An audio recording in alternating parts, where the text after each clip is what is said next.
今次係你舉辦呢個 busking 嘅，咁點解你會諗到嚟呢個尖沙咀做呢個 busking 呢個活動咧？主要就係之前見大家都係好中意音樂啦，跟住都有試過喺康和嘅周年大會度表演音樂啊，跟住有同大家去教過大家 ukulele 班啦，見到大家對於音樂都好有熱誠嘅，跟住呢個一方面啦，就想帶下大家體驗一啲未試過體驗嘅嘢，就譬如 busking。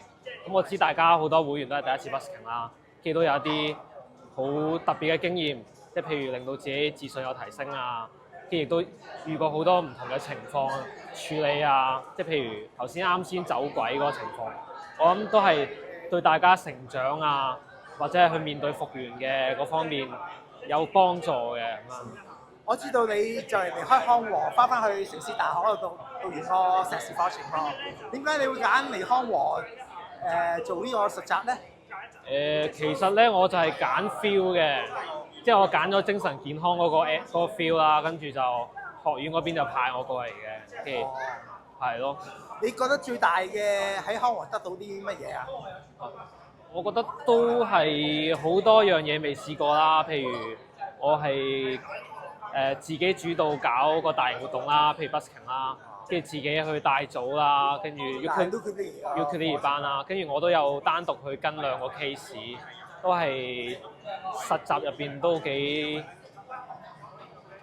有得着嘅經驗咯，係。